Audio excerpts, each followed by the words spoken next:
Hello friends, welcome to knowledge world. Friends, अभी हम लोग गुप्त साम्राज्य के बारे में पढ़ रहे हैं। जैसा कि मैंने आपको पहले बताया था कि गुप्त साम्राज्य के जितने भी शासक थे इम्पोर्टेंट, जैसे कि चंद्रगुप्त मौर्य, जो गुप्त सॉरी फ्रेंड्स, यहाँ पे हम लोग गुप्त साम्राज्य की बात कर रहे हैं, ठीक है। तो यहाँ पे जैसे कि आपने पढ़ा था श्रीगुप्त, ठीक है। तो उन सब के जितने भी इम्पोर्टेंट शासक थे उनके बारे में हम लोग पढ़ चुके हैं। आज हम लोग को क्या पढ़ना है? गुप्त प्रशासन, ठीक है। आज जो हमारा पॉइंट है, टॉपिक है, वो है गुप्त प्रशासन, कि गुप्त काल का प्रशासन कैसा था, ठीक है। तो आज हम लोग सबसे मेन पॉइंट, बहुत ही मेन पॉइंट के बारे में देखेंगे। हम लोग गुप्त प्रशासन के बारे में देखेंगे। गुप्त साम्राज्य का जो गुप्तकालीन प्रशासन था, जैसे कि हम लोगों ने मौर्य साम्राज्य के बाद मौर्यकालीन प्रशासन के बारे में देखा था, वैसे ही हम यहाँ पे गुप्तकालीन प्रशासन के बारे में देखें। क्योंकि अगर अब आप बात करें तो मौर्यकालीन प्रशासन, गुप्तकालीन प्रशासन, फिर आगे चल के यहाँ पे हर्षवर्धन काल का आता है, वहाँ उनका प्रशासन कैसा था, ये सब कुछ इंपॉर्टेंट प्रशासन है। यहाँ पे पूरे भारत को एक किया गया था, ठीक है। एक सूत्र में यहाँ पे बांधा गया था, एक शासन के अंतर्गत लाया गया था। तो यहाँ का जो प्रशासन कैसा था, आर्थिक स्थिति, सामाजिक स्थिति कैसी थी, वो सब जानना इम्पोर्टेंट है। हालांकि मैंने आपको यहाँ पे हेन सांग ने जो वर्णन किया है उसके बारे में मैंने आपको बताया। सॉरी, आप माफ़ कीजिएगा, यहाँ पे हम लोगों ने कौन आया था? फाहियान, ठीक है। फाहियान ने जो वर्णन किया है इसका चंद्रगुप्त द्वितीय के शासनकाल का, उसके बारे में मैंने आपको बताया था कि कौन कौन से फाहियान के अकॉर्डिंग कौन कौन से यहाँ पे प्रशासक थे, ठीक है। उनका नाम क्या था, कर कैसे थे, सामाजिक स्थिति कैसी थी, आर्थिक स्थिति कैसी थी, महिलाओं की स्थिति कैसी थी।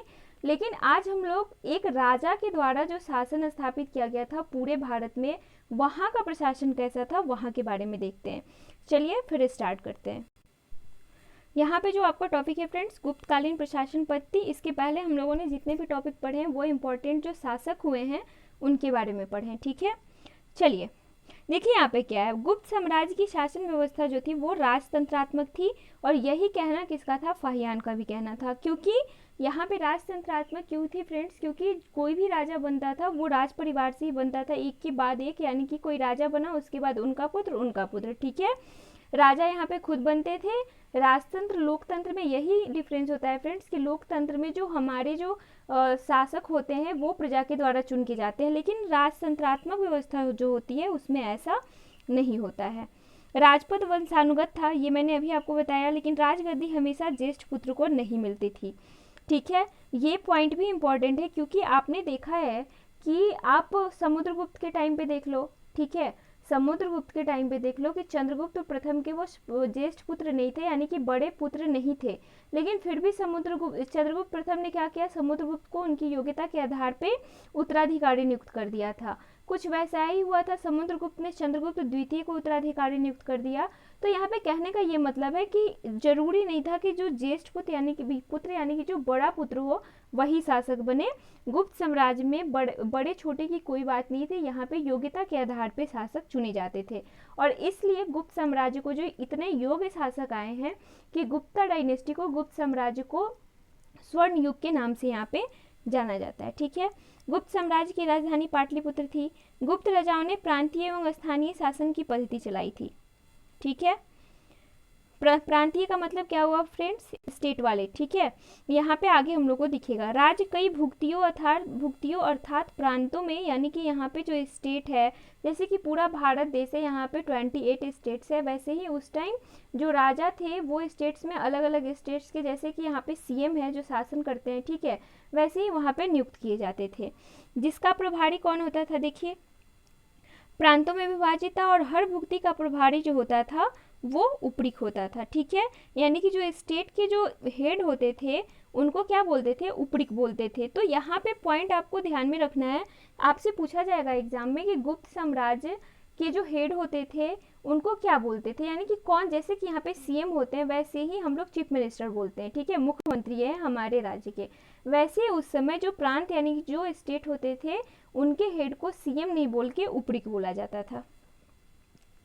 भुक्तियाँ कई विषय का मतलब जिला होता है फ्रेंड्स, जो हमारा डिस्ट्रिक्ट है, ठीक है, में विभाजित थी, जिसका प्रभारी जो होता था वो विषयपति होता था, एज लाइक यहाँ पे डीएम जो आप देखते हो वैसे ही, ठीक है। प्रत्येक विषय को विधियों में बांटा गया था। विधियां जो थी वो ग्रामों में विभाजित थी। यहाँ पे विधियां नहीं होगा फ्रेंड्स, ये विधियों होगा, ठीक है। विधियों में बांटा गया था, जैसे कि आप अनुमंडल मान लो। यहाँ पे देखो, यहाँ पे याद करना मुश्किल नहीं है, बस अगर उस टाइम के प्रशासन को आज के प्रशासन से आप अगर रिलेट कर देते हो तो ये बहुत ईजी है, ठीक है। इसलिए मैं उस टाइम के प्रशासन को आज के प्रशासन से रिलेट कर रही हूँ। प्रत्येक विषय को विधियों में, यानी कि आप एक अनुमंडल ले लो, जो हम लोग ब्लॉक बोलते हैं, ठीक है, ब्लॉक या प्रखंड जो बोलते हैं हम लोग, वो ले लो। और प्रत्येक विधियाँ जो थी ग्रामों में थी, यानी कि प्रखंड के बाद क्या आता है, हमारा गांव आता है, ठीक है। पेठ, पेठ एक वर्ड है फ्रेंड्स, जो यह ग्राम समूह की इकाई थी और ग्राम प्रशासन की सबसे छोटी इकाई थी ये पेठ, ठीक है। यहाँ पे हम लोग देखते हैं ग्राम सभा के बारे में। ग्राम का प्रशासन ग्राम सभा द्वारा संचालित होता था, जिसका मुखिया क्या होता था, ग्रामी कहलाता था, और अन्य सदस्य जो थे वो महतर कहलाते थे। अब तो ज़्यादा नहीं, लेकिन पहले गांव में अगर कोई कुछ भी हुआ तो एक ग्राम सभा होती थी, ठीक है। उसका मुखिया क्या कहलाता था, ग्रामिक, ठीक है। बहुत सारे लोग बैठते थे, अगर जैसे कि गांव में कोई अपराध हुआ, ग्राम पंचायत सभा ये आप बोल सकते हो, ठीक है। जैसे कोई काम हुआ या फिर कोई काम करना है तो उसका निर्णय लोग बैठते थे, किसी को हेड चुना जाता था, और फिर जो अन्य सदस्य होते थे सब अपनी राय रखते थे, उसके अकॉर्डिंग काम किया जाता था यहाँ पे, ठीक है। ग्राम सभा को पंचमंडली एवं ग्राम जनपद भी यहाँ पे कहा गया है। गोप्ता देखिए, यह देश का प्रशासक था जो सम्राट द्वारा सीधे नियुक्त किया जाता था। आप ऐसे मान सकते हो जैसे कि क्या है, आज के जो प्रेसिडेंट है, हमारे राष्ट्रपति हैं, वो गवर्नर को नियुक्त करते हैं। जो स्टेट में जो गवर्नर, राज्यपाल जो नियुक्त किए जाते हैं, वैसे ही आप समझ लो कि जो सम्राट है यानी कि राजा है वो प्रेसिडेंट है, राष्ट्रपति है, और जो गुप्ता है वो गवर्नर है, सिंपल है, ठीक है। समुद्रगुप्त के पदाधिकारी, यहाँ पे कुछ पदाधिकारियों की नियुक्ति जो हुई थी फ्रेंड्स वो समुद्रगुप्त के द्वारा, और कुछ अलग पदाधिकारियों की नियुक्ति चंद्रगुप्त द्वितीय के द्वारा हुई थी, ठीक है। तो हम लोग उसको थोड़ा सा देख लेते हैं।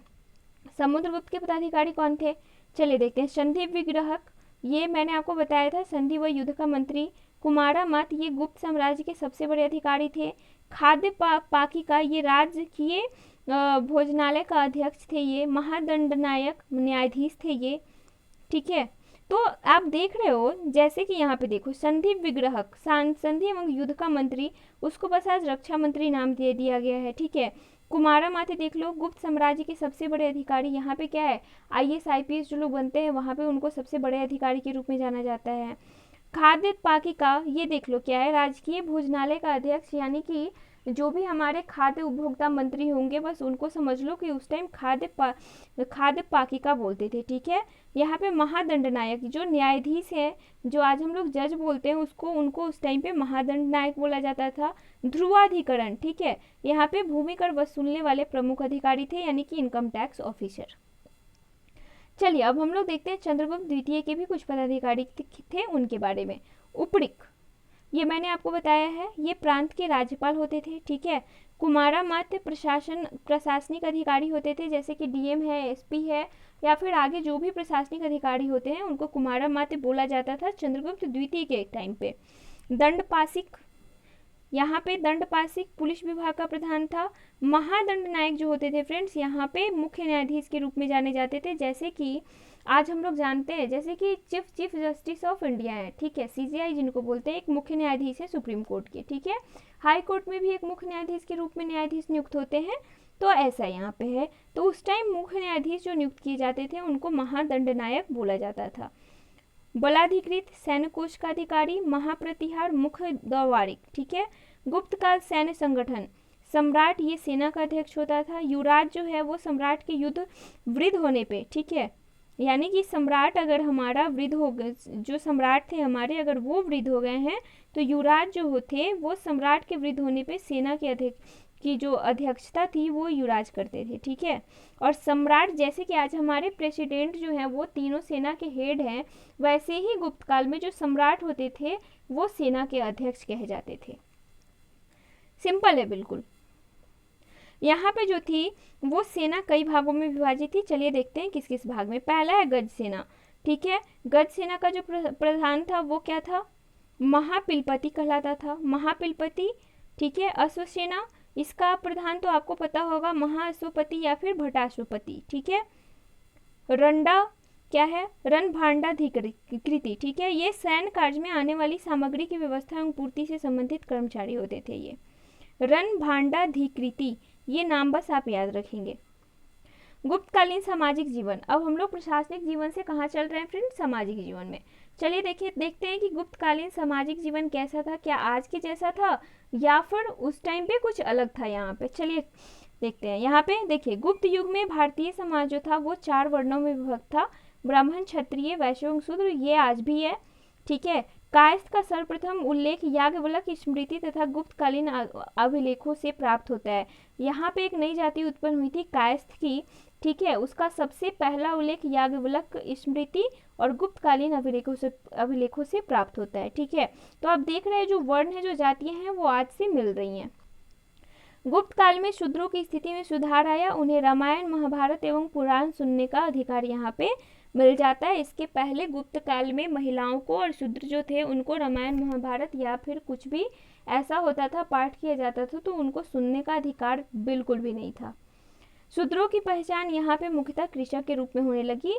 मैंने आपको बताया था फ्रेंड्स कि फाहियान ने भी ऐसा लिखा है अपने बुक में कि गुप्त साम्राज्य जो था वो बहुत ही समृद्ध था, ठीक है, किसी को किसी चीज़ की ज़रूरत नहीं थी, मतलब इतना समृद्ध था कि जो छोटे लोग थे, बड़े लोग थे, सब लोग शांति से अपना जीवन व्यतीत कर रहे थे, किसी को चोरी, लूट, मारपीट ये सब करने की बिल्कुल भी ज़रूरत नहीं थी। तो वहाँ पे शूद्रों की स्थिति में भी सुधार आया था। जो लोग बस माना करते थे कि शूद्र जो होते हैं वो सेवा करने के लिए होते हैं, तो वहाँ पे यहाँ से थोड़ा सा स्थिति में सुधार आया है शूद्रों के, और उनको कृषक के रूप में जाना जाने लगा था, यानी कि खेती करने वाले के रूप में। लेकिन यहाँ पे समाज में छुआछूत प्रचलित था, ठीक है। स्त्रियों की दशा में थोड़ी गिरावट आई। निचले 2 वर्णों की स्त्रियों को जीवन निर्वाह के लिए अर्जन करने की स्वतंत्रता मिली, लेकिन ऊपरी 2 वर्ण की जो स्त्रियां थी उनको ये स्वतंत्रता नहीं थी, यानी कि जो वैश्य और शूद्र की जो औरतें थी वो बाहर जाके काम कर सकती थी, अपना पैसा कमा सकती थी, लेकिन जो ब्राह्मण और क्षत्रिय की जो स्त्रियां थी वो ऐसा नहीं कर सकती थी, ठीक है। एक विवाह की प्रथा भी प्रचलित नहीं थी, गुप्त शासक बहुविवाह करते थे, ठीक है। ये मैंने आपको बताया था और आपको अच्छे ढंग से पता होगा कि यहाँ पे बहुत सारे विवाह हुए हैं गुप्त शासकों के द्वारा। समाज में सती प्रथा प्रचलित थी। यहाँ पे क्या है, सेनानी गोपराज की पत्नी उसके साथ चिता पे जल गई, यानी कहने का मतलब है फ्रेंड्स कि सती प्रथा यहाँ पे प्रचलित थी। देखिए, इसके पहले आपको सती प्रथा का प्रमाण नहीं मिलता है, लेकिन सबसे पहला प्रमाण जो है वो गुप्ता डायनेस्टी में आके हमें मिलता है, ठीक है। और ये कैसे मिलता है, एक सेनानी थे जिनका नाम था गोपराज, उनकी मृत्यु जब हुई थी तो उनकी पत्नी जो है उनके साथ चिता पे जल गई थी, और इसका उल्लेख कहाँ मिलता है, भानुगुप्त के एरन अभिलेख से मिलता है। इसलिए मैंने आपको बोला था कि भानुगुप्त एक इम्पॉर्टेंट शासक का नाम है जो आप इसमें ऐड कर लेंगे शासक के रूप में, क्योंकि ये एक बहुत ही इंपॉर्टेंट पॉइंट है। एरन अभिलेख इन्होंने ही लिखवाया था और आपको कई जगहों पे एरन अभिलेख का नाम मिल जाएगा, ठीक है। 510 ईस्वी में ये बात हमें पता चलती है। यहाँ पे देखो, स्मृतिकार कात्यायन के अनुसार स्त्री अपने स्त्री धन के साथ अपनी अचल संपत्ति भी यहाँ पे बेच सकती थी। समाज में वेश्यावृत्ति का अस्तित्व था, वेश्याओं को गणिका कहा जाता था। तो ये बिल्कुल जैसे मौर्य डायनेस्टी में था वैसे ही यहाँ पे भी है। चलिए अब हम लोग देखते हैं गुप्तकालीन धार्मिक जीवन के बारे में कि गुप्तकालीन धार्मिक जीवन जो था वो कैसा था। देखिए, गुप्त काल में बौद्ध धर्म को राजाश्रय मिलना समाप्त हो गया था, लेकिन तथा भागवत धर्म यानी कि जो वैष्णव धर्म था फ्रेंड्स, वो धर्म का केंद्र बिंदु बन गया था। लेकिन यहाँ पे ऐसा नहीं है कि राजाश्रय नहीं मिलता था, यानी कि राजा का संरक्षण इन्हें प्राप्त नहीं था, लेकिन ऐसा नहीं है कि बौद्ध धर्म के लोगों की वैल्यू यानी कि नहीं की जाती थी, उनका अपमान किया जाता था, ऐसा बिल्कुल भी नहीं था। जो जितने भी गुप्त शासक हुए हैं वो धर्म सहिष्णु शासक हुए हैं। कहने का मतलब है कि वो किसी भी धर्म को माने, लेकिन उन्होंने सारे धर्म को सम्मान दिया है, ठीक है। यहाँ पे देखो, गुप्त शासक वैष्णव धर्मावलंबी थे, यानी कि वैष्णव धर्म को मानने वाले थे। इस काल में त्रिमूर्ति अर्थात ब्रह्मा जो सृजन करने वाले के नाम से जाने जाते हैं, विष्णु जो पालन करने वाले के नाम से जाने जाते हैं, और महेश जो संहार करने वाले के नाम से जाने जाते हैं, की पूजा की जाती थी, यहाँ पे प्रारंभ हुई थी। गुप्त काल में मूर्ति पूजा ब्राह्मणीय धर्म का सामान्य लक्षण हो गई थी, ठीक है। यहाँ पे मूर्ति पूजा जो है वो पूरे जोर शोर से की जाती थी। यहाँ पे देखो, चंद्रगुप्त द्वितीय एवं समुद्रगुप्त के सिक्कों पर विष्णु के वाहन गरुड़ का भी चित्र यहाँ पे पाया जाता है, जो कि गुप्त वंश का राजकीय चिन्ह भी था, ठीक है। यहाँ पे देवगढ़ झांसी, यहाँ का दशावतार मंदिर गुप्त युग का वैष्णव धर्म संबंधी सबसे महत्वपूर्ण अवशेष है और सबसे पुराना भी ये इसे माना जाता है कि सबसे पहले गुप्त शासकों ने इसे बनवाया था और यह मंदिर पंचायतन श्रेणी के अंदर यहाँ पे आता है। ठीक है,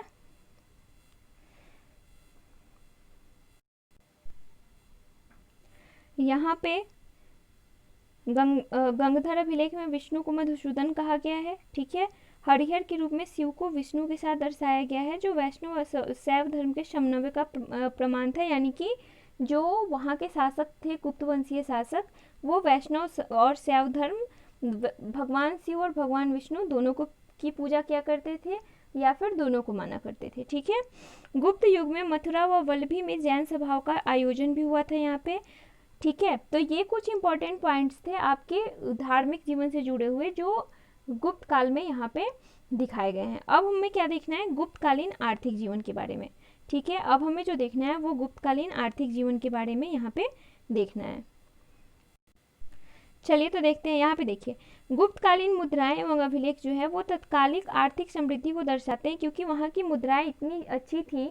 सोने की मुद्राएं सबसे ज़्यादा चलाने वाले जो थे वो गुप्त शासक ही थे।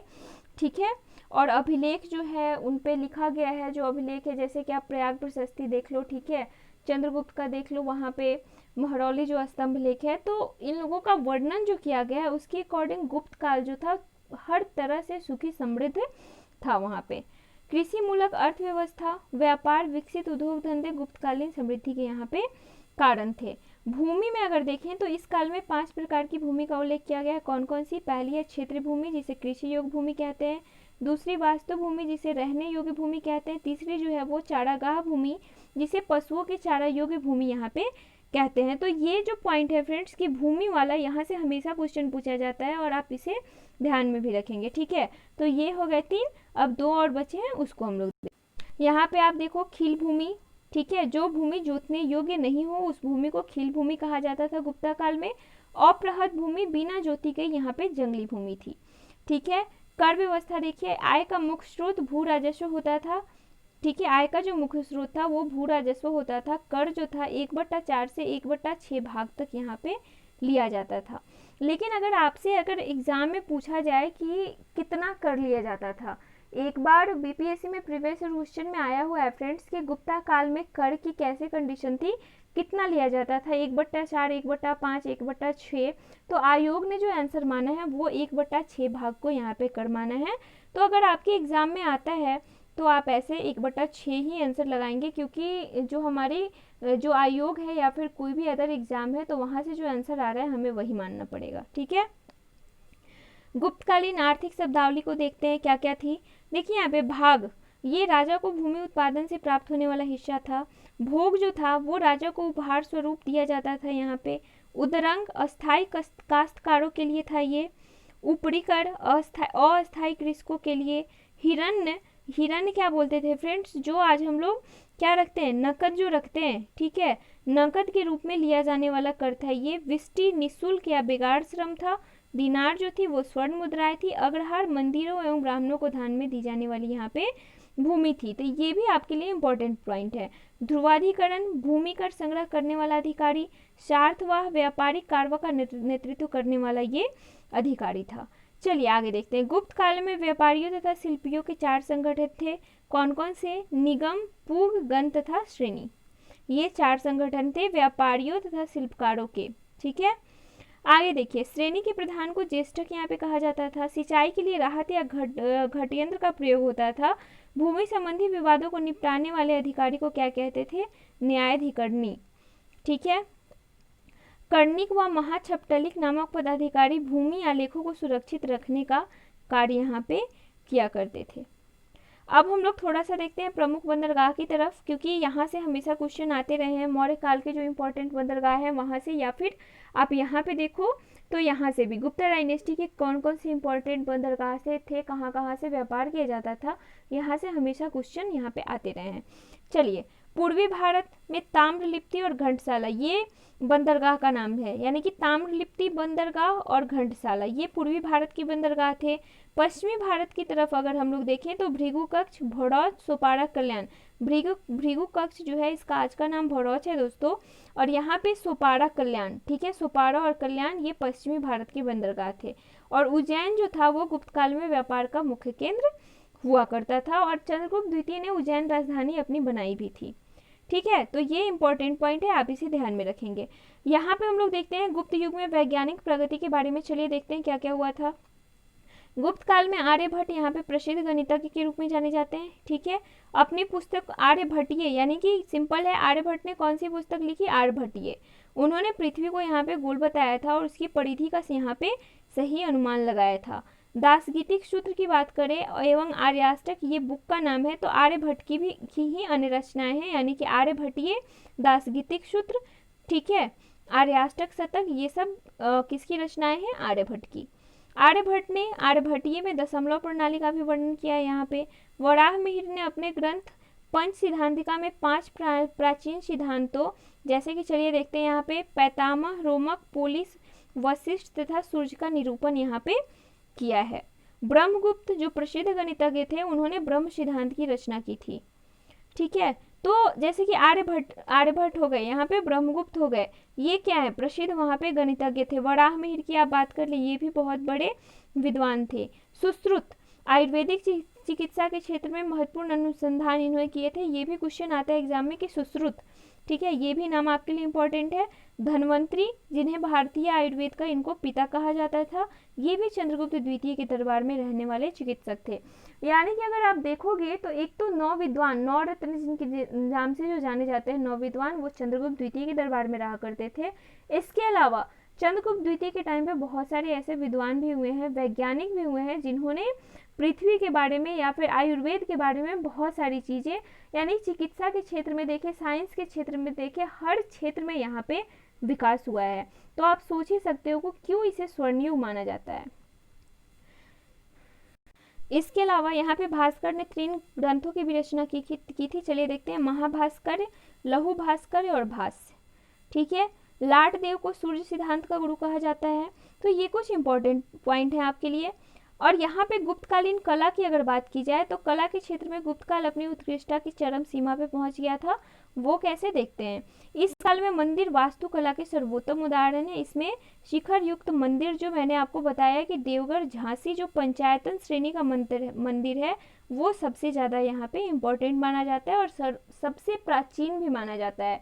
वैष्णव धर्म का सबसे प्राचीन अगर प्रमाण कहें मंदिर के रूप में, तो वही देवगढ़ झांसी का दशावतार मंदिर है। ठीक है, चलिए कुछ प्रमुख मंदिर के बारे में देखते हैं। यहाँ से क्वेश्चन डायरेक्ट यहाँ एग्जाम में पूछे जाते हैं।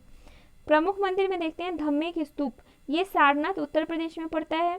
शिव मंदिर भूमिरा नागोद मध्य प्रदेश में पड़ता है। ये पार्वती मंदिर जो है वो नचना कुठार एमपी में ही है।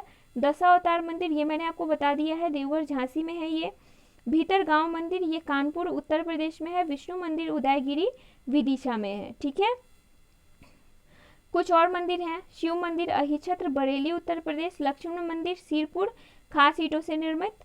ठीक है, यहाँ पे पवाया का मंदिर नागोद में, खोह का मंदिर और शंकरगढ़ का जो मंदिर है जबलपुर में, आदि भी गुप्तकालीन आकर्षक मंदिर है। ठीक है, तो ये कुछ मंदिर के नाम दिए गए हैं फ्रेंड्स, और यहाँ पे आपको ये सारे मंदिर एक बार में याद नहीं होंगे।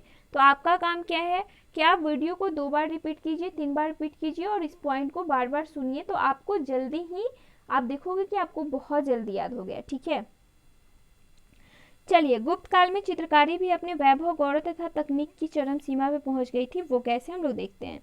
अजंता की चित्रकारी, अजंता की गुफाएं महाराष्ट्र के औरंगाबाद जिले में स्थित हैं। ठीक है, कुल 29 गुफाओं में से गुफा संख्या 16, 17 और 19 गुप्त काल से संबंधित हैं। यानी कि कुल मिला के अजंता की जो गुफा है उसमें कितनी गुफाएं हैं, 29 गुफाएं हैं, जिसमें 16, 17 जो गुफा नंबर 16 है, 17 है और 19 वो गुप्त काल से यहाँ पे संबंधित हैं। ठीक है, गुफा संख्या 16 में मरणासन राजकुमारी का चित्र है। कहने का मतलब है कि ऐसी राजकुमारी जो शायद मरण शैया पे हो, यानी कि मरने वाली है, उसको मरणासन बोलते हैं, उनका चित्र है। गुफा संख्या 17 में जातक कथाओं का उल्लेख मिलता है, और जातक कथा मैंने आपको बौद्ध धर्म के टाइम पे बताया था कि इसमें भगवान बुद्ध के पूर्व जन्म की कथाएं मिलती हैं। ठीक है, इसके अलावा इसमें क्या है, गुफा संख्या 17 में, कि इसमें बुद्ध को यशोधरा से भिक्षा मांगते हुए दिखाया गया है। और इसमें क्या है, ये तो भिक्षा मांगते हुए इन्होंने दिखाया है। साथ ही एक बात और दिखाई गई है कि जब बुध यशोधरा से भिक्षा मांग रहे हैं तो यशोधरा जो है बदले में अपने पुत्र राहुल को देते हुए यहाँ पे दिखाई दे रही है। ये पॉइंट आप ऐड कर लेंगे। इस गुफा में सिंघल के राज दरबार का भी चित्र है। इसे चित्रों का चित्रशाला भी यहाँ पे कहा गया है। अजंता की गुफाओं के चित्र बौद्ध धर्म की महायान शाखा से संबंधित थे, क्योंकि आगे जाके जो फला फूला था फ्रेंड्स वो महायान शाखा ही था। बाघ की गुफाएं देखते हैं। मध्य प्रदेश के धार जिले में विंध्य पर्वत को काटकर बाघ की गुफाओं का निर्माण हुआ। बाघ की गुफाएं धर्मनिरपेक्ष व लौकिक हैं। ठीक है। यहाँ पे गुप्तकालीन साहित्य, गुप्तकालीन संस्कृत का स्वर्ण युग रहा था।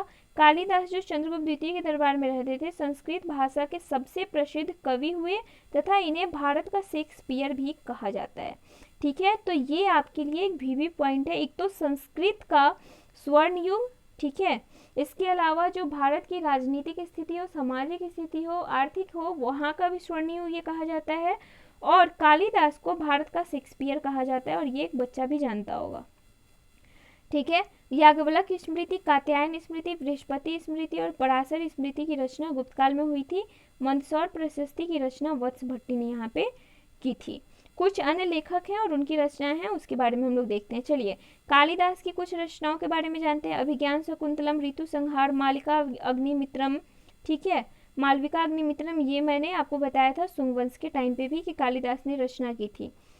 कुमार संभव या फिर यहाँ पे कुमार संभवम भी मिलता है। मेघदूतम, रघुवंश और विक्रमो वंशियम, ये सब कुछ रचनाएं हैं उनके।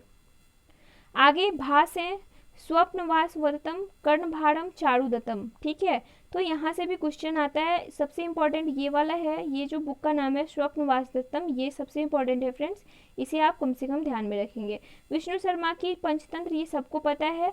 बाण भट्ट हर्षचरित की रचना की थी इन्होंने। ठीक है, विशाख दत्त ने मुद्रा राक्षस और देवी चंद्रगुप्तम की रचना की थी, ये भी आपको पता है। शूद्रक, मृक्ष कटिकम, ठीक है, भौमक रावणा अर्जुनियम, वत्स भट्टी, रावणवध, राजशेखर काव्यमीमांसा, ये भी आपको पता है। अमर सिंह अमरकोश।